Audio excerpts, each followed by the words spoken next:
that sort of stuff. I'm actually a bit more like this.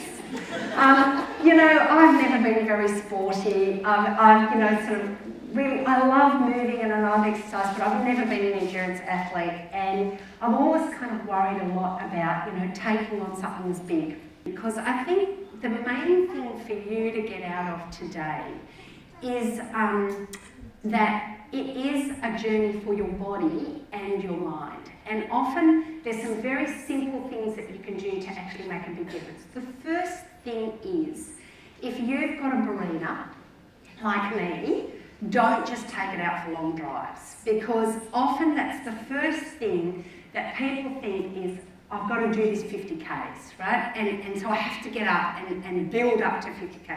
Now, in fact, within there is a Coast Trek training manual, which is absolutely fantastic, and Lisa and the team have put it together.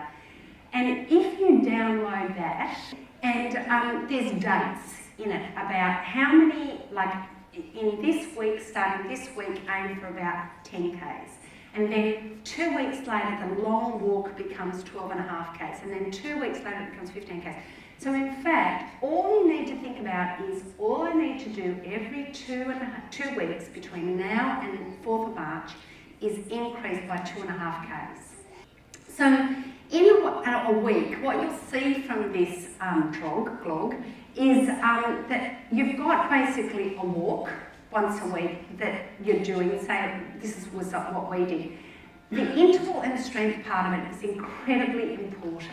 So the whole thing around stairs and little kind of bits of huff and puff, getting that strength underneath just walking is incredibly, incredibly important. So that interval and strength training is very important. Then you might do another walk. So say it's Monday. Monday might be your walk, not too long, say 40 minutes, something like that, 45 minutes, your interval and strength training, another walk.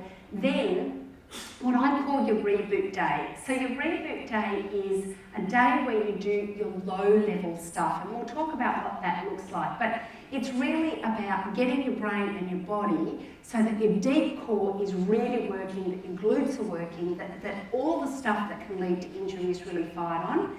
And then you have another interval strength training day, and then you do your distance walk on whichever day you decide it's going to be. So it might, for us, it was always a Saturday or a Sunday. The big mistake that we see when we see people injured, and we have a lot of people who come through the practice who start endurance walking or a trek or going on Mont Blanc or whatever it is that they always focus on the distance aspect. And actually, you've got to really get it out of your head that that's the most important thing. It's actually the journey that leads to you being able to do the distance. It's the reboot part of it that I think is actually really, really important.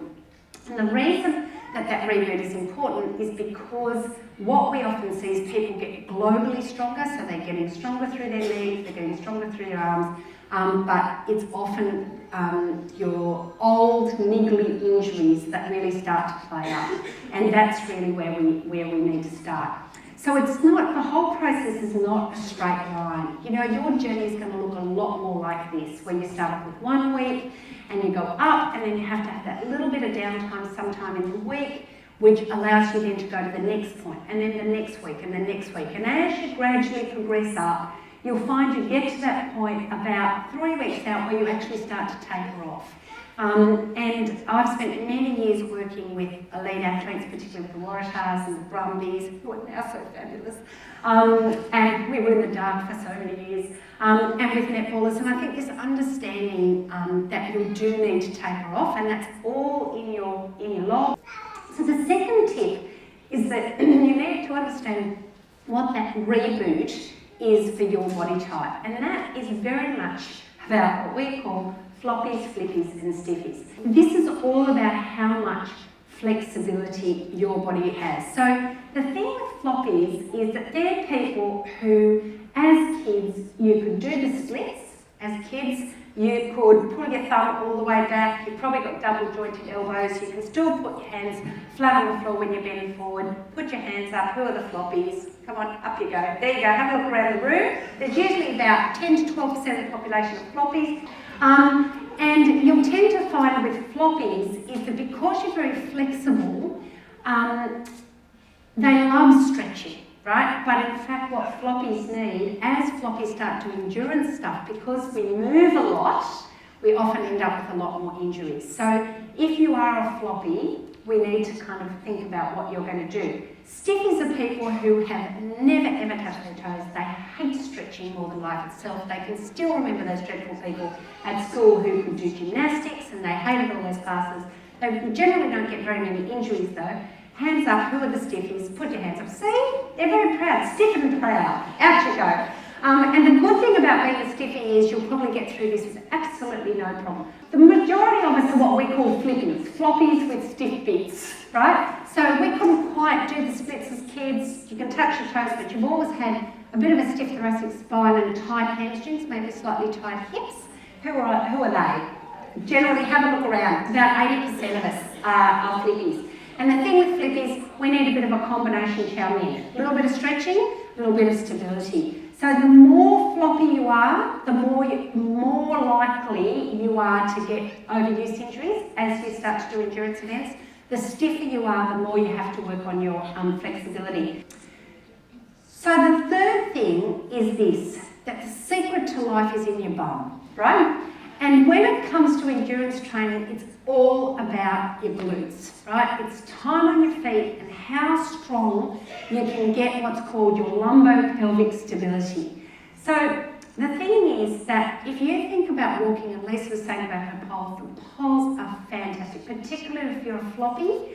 Poles give you an incredible amount of, floppies and flippies should use poles, absolutely. Because what they do is they bring your upper body in as you walk and really help turn on your glutes and your lumbopelvic stabilizers. So you want to really think about getting poles, and if you've never used them before, book in for a trek training session and come and see us and get someone to show you how to use them, because there's actually quite a technique to using poles well, and when you get the hang of it, they're fantastic. But if you look at her there walking through the thing, the big thing you'll see with a lot of us, particularly floppies and flippies, is this tendency that as you're walking for that knee to come in, and you'll find that as you get more and more fatigued, this is where if you haven't got good glute control, you'll start to get some injuries coming in there, particularly around your knee. So what you'll also see is you'll see a lot of people who take off without their poles and they start doing a lot of very quick walking because they think, well, I'm going to walk quickly and build up my huff and puff. But what you'll often find is that they start to get problems in their feet, particularly in their plantar fascia, and also tendinopathies. So that's the kind of thing that you see, Achilles tendonitis, plantar fasciitis, and hamstring problems. So one of the ways to really avoid that, and this is the beautiful Tom Carter who was in the Waratahs for many years, but basically an exercise like this, which is just a really simple lunge, is a fantastic way to really start building up your control for walking, because as you can see, that if we sped that up, it would look like walking. And what you see is that it's that ability to turn on your glute and to turn off your hamstring and calf when you're doing that, that is really, really important. And this is where you really need someone to show you how you're doing your lunges, how you're doing your squats to really build up your endurance. Because if you don't, what starts happening is that you start compensating with your back instead of your bum. So what happens when you're walking, you'll often start to see people starting to get back pain because their glutes aren't kicking in. The next one that we see is going upstairs. I googled going upstairs and this is what I got. Seriously, just beautiful, isn't it? But what I wanted to show you is how his hamstring's not working. Because what's actually happening there is because his buttocks are a little bit on the floppy side, he's actually using his hamstring to get up there. I'll change it over there. Because what we actually want is as you're starting to do stairs, and both treks have got quite a lot of stairs. So you've got to, there's being able to get stronger in the way that you're doing the stairs makes such a difference. Because as you go up, you won't be daunted when you're looking at that last hill coming into, say, Balmoral, where there's that big sort of long flight of stairs up from George's Point, and you're just going to go, this is fine, because you've got something in your thing. And this is what you'll see is that When you don't have that good strength, often what will happen then is you start to use your hip flexors, so you'll often get people with hip flexor pain and osteitis pubis, which is groin problems. And you'll often see as well that you'll get back pain as that comes in as well. So you'll get a lot of back pain and tension, you'll get a lot of overarching and gripping because you're trying to compensate through your feet, and you'll also get a lot of hip flexor issues. So, you know, often when you do start to get overuse injuries as you increase your load, just be very aware that that's the end of the story, not the beginning of the story. Where you start to get pain is where it's finally the break in the chain, right? And actually we need to come right back from that and go, okay, what's your body like? Are you a floppy or a floppy or flippy? Have you just suddenly started to increase your load? You know, the number of people we see who are floppies, they've had some, you know, grumbly old injury, and the first walk they do is 15 Ks. And you go, really? Like, you know, this is what's going to happen. So just really understanding how that load comes along is very important.